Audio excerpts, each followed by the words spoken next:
Revolutionary talk for revolutionary times. Promoting peace, liberty, and prosperity around the clock. LibertyTalk.fm.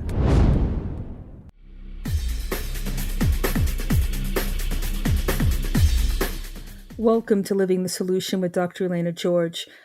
Today we have an important show. We've spoken about education in the past, and we have talked about all the problems out there.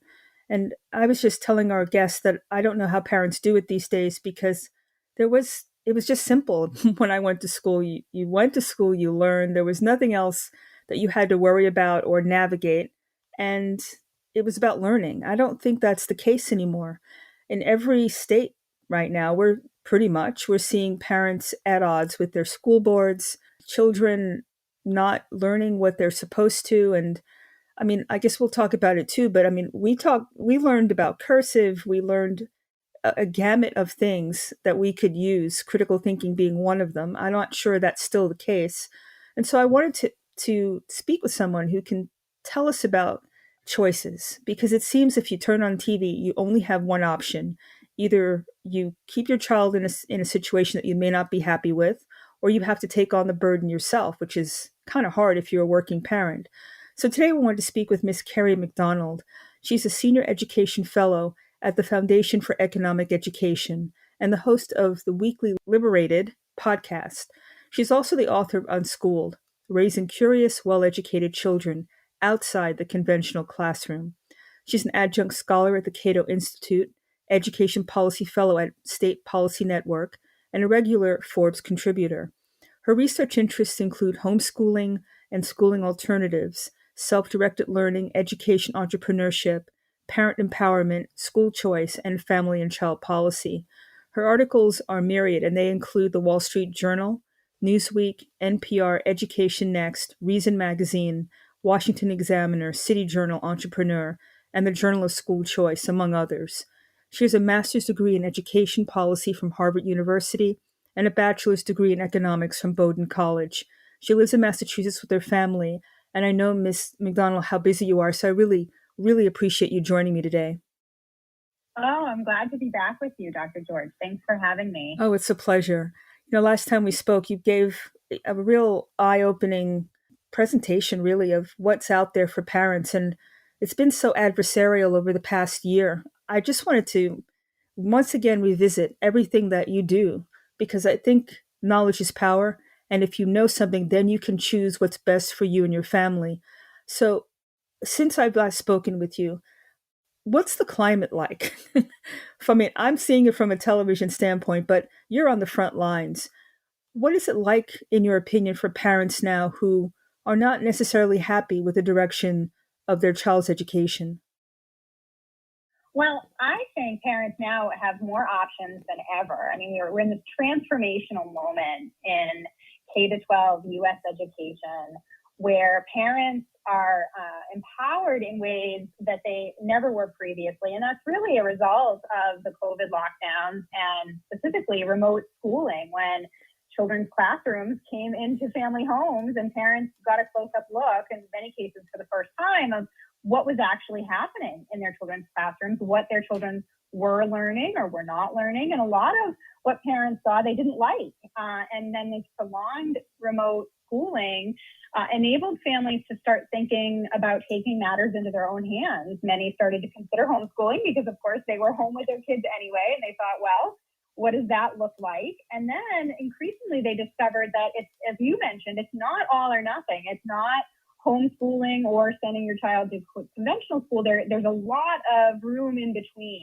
and a lot of education, innovation, and entrepreneurship occurring that I think parents really weren't aware of before. I mean, some of these trends were occurring in the decade before 2020, but they weren't something that was really apparent to a lot of families until, again, the school closures really brought that front and center. And what we saw during 2020 and 2021, not only were skyrocketing rates of homeschooling, doubling from in 2020 alone and tripling from pre-pandemic rates, and then remaining elevated even in 2021 and to today, while schools are back to normal. So parents really realizing that that they can take matters in their own hands, but also realizing that they do have all of these other choices. We saw in 2020 and 2021 the rise of what was called pandemic pods, which were these kind of mixed age, small learning communities, typically in family homes where parents would either hire an educator or take turns facilitating a curriculum. And that was very much like the micro schools that were, again, emerging prior to 2020, and that it's just taken off over the past couple of years. And micro schools really are that in between homeschooling and conventional schooling, where families can either go part-time or full-time 5 days a week as a full-time schooling alternative, but they tend to be smaller, much more nurturing, much more personalized, mastery-based curriculum. They're really what parents, I think, are looking for, and there's just so many more options across the country. The first thing that comes to my mind is, what happened? Is there pushback from the standard educational system? It's very monolithic. It's very power-oriented. How are they taking this, with parents taking their power back? Well, I think that so far, so good, right? I mean, I think families are voting with their feet. Certainly, you talked about a lot of the strife in school board meetings and so on. So there is this combination of voice and exit of families speaking out against what they don't like in schools and trying to push for change there. But increasingly, families are just fleeing their assigned district schools for some of these other options. And there's really not much that, school districts can do about that. I mean, some, interestingly enough, are trying to be a little bit more competitive and have their own micro schools within a school district. And some districts are forming these private public partnerships with national micro school networks like Prenda Learning, which creates these kind of small micro schools and learning pods so that they become tuition free, but are typically associated with a school district or some other kind of state Department of Education, as the case is in New Hampshire, that used its COVID relief money to provide these Prenda pods to families who wanted a micro school environment but couldn't afford to pay out of pocket.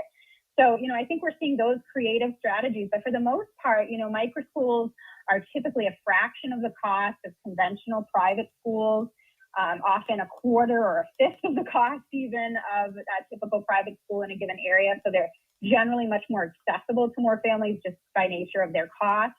And they also, in many states, are being covered by school choice policies. I spent a lot of time recently in South Florida, in the greater Fort Lauderdale area, where there is an explosion of microschooling. It's a real hub of education entrepreneurship. And the vast majority of those microschools there are participants in the state's generous tax credit scholarship program that enable education funding to follow students, typically income eligible in Florida, but increasingly in places like Arizona and West Virginia, it's more universal. And families are able to then take advantage of these micro schools tuition free, or again, at a fraction of the cost that they otherwise would be paying for a typical private school. So because this is all in the realm of private education, they're typically, accessible to more families and not kind of falling under the rubric of state oversight. That's amazing. It's rare that you have such an egalitarian approach where money's not the object. You don't have to be, an elite group. It sounds like everybody can partake of this. I love that. So let's take our first break, because I want to ask about the bigger micro school you just mentioned. It sounds like maybe, I don't know if it's corporate or not, but I'd love to discuss that when we come back. So let's take our first break. You're living in the solution.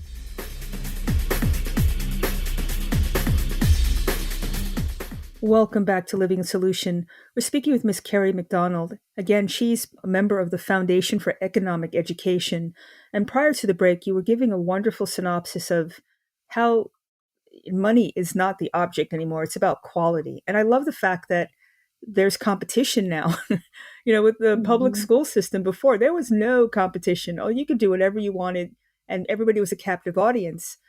Innovation comes from choice and from people being able to do what's best for them, and the best will rise to the top. I think that goes with everything.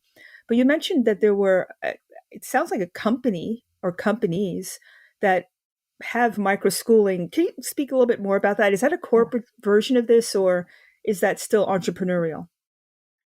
Yeah, so that's a great question. So I mentioned that microschools were gaining traction pre-2020, including some large microschool networks. So I think of, for example, Acton Academy, which is a large microschool network of independently run and operated microschools that are affiliated with the Acton Academy model. But it's all sort of parent and teacher entrepreneurs who launch these small learning communities, either in their homes or at a local, in a local commercial space. And they began in 2010. They now have about 280 microschools in more than 30 states and 25 countries. So that's an example of a fast-growing microschool network that's also gained much more popularity over the past couple of years, just as more and more families understand what microschooling is and want that for their kids. And there's some other microschool networks that also gained traction over the past couple of years, but that started long before that. I think of the Wildflower Montessori microschool network that was started in Massachusetts in 2014. They now have more than 60 microschools across the country and in Puerto Rico, and they actually have a few cities, including Minneapolis and New York City and Washington, D.C., where they have some charter school partnerships, so tuition free for students there. And they have also experienced a lot of growth over the past couple of years. And then Prenda is another one that I mentioned that was started in 2018 in Arizona. They've now reached roughly 10,000 students in several states, and they continue to grow as well. So there are these networks, but there's also a lot of just independent microschool founders, just entrepreneurial parents and educators who were trying to solve a problem in their own families or their own communities, who then decide to create a microschool to kind of hang up their shingle and realize that a lot of other families were wanting something similar. They wanted that personalized learning. They wanted that mastery-based content. They wanted to be able to have more involvement in their children's education. And they wanted the diversity of options. I mean, I think that's something that's really astounding about today's microschools, whether they're independent one-off microschools or they're affiliated with a national network, is there's a tremendous diversity in terms of educational philosophies and approaches. You can choose as a parent now anything from a kind of classical microschool that has kind of traditional subjects and experiences to more unstructured microschools, more of the unschooling model, to a Montessori microschool or a Waldorf microschool or any kind of educational approach and philosophy. And that just gives families so many more options, so much more customization in education, the way they have in every other part of their lives, right? Mm-hmm. We have so much personalization and choice in every other consumer decision. And up until recently, we have not had that same experience in education. And so I think the microschool movement is really a testament to the ways in which we can encourage a diversity of options for families so that they can choose the one that best fits their child's needs and their personal preferences. So it's really exciting to see, again, not only to establish networks that continue to kind of set the tone and also, provide the framework of success for microschools, but then see these one-off independent microschools really take root. And one of the surprising things that I've found in kind of covering especially the contemporary microschool movement over the past couple of years is just the sheer number of these microschools that are being launched by former public school teachers who are just burnt out and tired of working in the conventional system for a whole variety of reasons. And they are, launching their own microschools. I think, for example, of Jill Perez in New Jersey. She was a longtime public school teacher. She had more recently moved into a student teaching supervisor role at a university. When the pandemic hit, she created a pandemic pod with some other families because she wanted her kids to continue to have that kind of social experience and continue learning during the remote learning time.